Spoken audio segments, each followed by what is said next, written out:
morning and welcome back to 101 Point News with me, Jessica Marvella, after the break.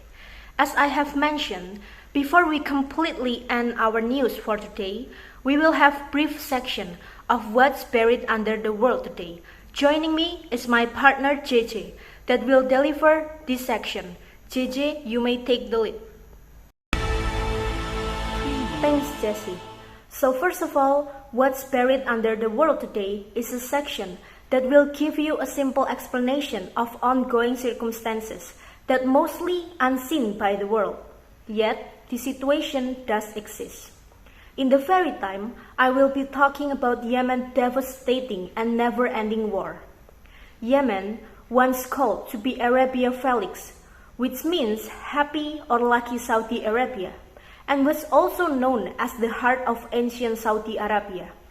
But nowadays, it has become poorest country in the Middle East. Yemen now bears the title which given by the UN as world's worst humanitarian crisis. So, how could this possible? First, we have to understand two major players on the entire Middle Eastern, which is Iran and Saudi Arabia. Those both countries are bitter rivalry and still going on until these days. Although they never declared direct war, but they are in the Cold War by tearing apart poor countries in the Middle East to join their side, while most countries are still trapped in instability politics and lack of government legitimacy. It all began when Ayatollah Ruhollah Khomeini took control of Iran in 1979, and then proceeded to deploy separatist groups to overthrow several countries in the Middle East, including Saudi Arabia. Take note first that beside this tension, Saudi Arabia and Iran also claim to be leading majority Islam country in the world, which majority of Arab is Sunni and Iran is Shia. Now, what all of this have to do with Yemen? It all started with Arab Spring Revolution back in 2011. This revolution triggered Yemenis to uprising against Ali Abdullah Saleh, Yemen's former president for 20 years since 1919, that sued to widespread unemployment and mass corruption throughout his dictatorship. From a powerful dictator ruling over Yemen to a man dancing on the head of snakes. The snakes in this term include troublesome tribes, opposition parties, militant jihadists. In fact, almost anyone who might pose a threat to his survival as president. One of them is the Houthis, which is also considered a major player in this ongoing war. The Houthis are Shia Muslim minority from the northern Yemen, and they are very involved and loud on uprising against Saleh. Finally, Saleh's position toppled by his former vice president, Abdur Rabu Mansur Hadi, or so-called Hadi. After the switch, the UN proposed dialogue to address the future of the nation, and new federal system were agreed on. But tension was soaring again, causing Yemen split into 6 regions. Houthis, along the south separatist group named Hirang, disagree on the agreement, and Hadi wasn't able to maintain the order. Escalation of political instability be seen as great opportunities for separatist groups.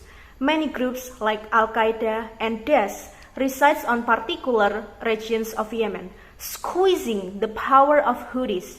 Because of that, Houthis turns their back into their once worst enemy, Abdullah Saleh. The Houthis and Saleh aligned and jointly took over Yemen capital Sana'a in 2014. The situation led Hadi to leave Yemen, fled to Saudi Arabia.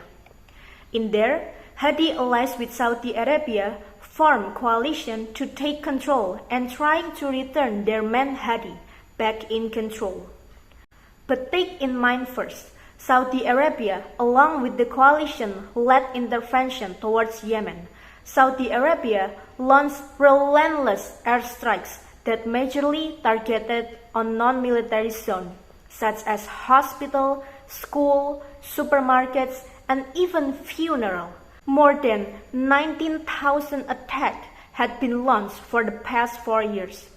However, suffering doesn't only stop there. On 2015, Saudi Arabia led intervention, built military barriers all around Yemen, causing aids and supplies couldn't reach inside. Nevertheless, the Houthis was also blamed by taking, blocking, and destroying aids when Yemenis desperately needed. Diseases and famine rapidly spread all across Yemen, start from the most huge cholera outbreak in history, severe hospital shortages of drugs, to current pandemic COVID virus. According to last report by Humanitarian organization, Yemen has 30.8 million people. 20 million of them require humanitarian assistance. It's about 66% of Yemen population. That is more population than Sweden, Norway, Finland combined, or nearly entire population of Australia. If you think the disaster was on the peak, it never fails to worsen even severe. On 2017, the Houthis and Saleh broke down due to its group dominance on whose will led the intervention. And turns out, Saleh changed his mind and openly spoke on television that he wanted to negotiate with the coalition. 2 days later, he was killed by the Houthis. Until now, the Houthis are still taking control. So as Shia majority, Iran is allegedly half-hand on the war, supporting Houthis fund and militarily. Albeit Iran denied that, said that they do support Houthis, but never touched the battlefield. Of course, the coalition will not believe it. Clear, based on detailed exploitation conducted by Saudi, United States, and other international investigative teams, that the weapons used in the attack were Iranian-produced. Until this time I am speaking, the ruthless and inhuman war still going on in Yemen. Foreign powers were taking part on warring parties Yemen, torn it apart, causing approximate 10,000 casualties. 40 million forced to flee their home. In fact, now 1 in 8 Yemenis are displaced. Some of them even struggle to afford roof on top of their heads. 7.4 children in Yemen trapped inside the conflict at top risk on starvation and diseases make Yemen sink even more to deep, immense humanitarian crisis. So, where are we now? Do we choose to be blind, let the Yemenis continually suffer and heat their blood wet our earth? Do we choose to care, raise a voice trying to ease their pain? Where are we now? I'm JJ, heading back to you, Jesse. Thank you, JJ, for such powerful section of what's buried under the world today. As JJ has mentioned, where are we now? Although this war still hasn't found any sign of ending, but what is probably the most possible solution to lighten up Yemen's burden, even if it's only a bit? Some say that diplomacy is the key, but is it possible? So what is the inclined solution? The answer is in yours. I'm Jessica Marvella signing out and see you on the next occasion.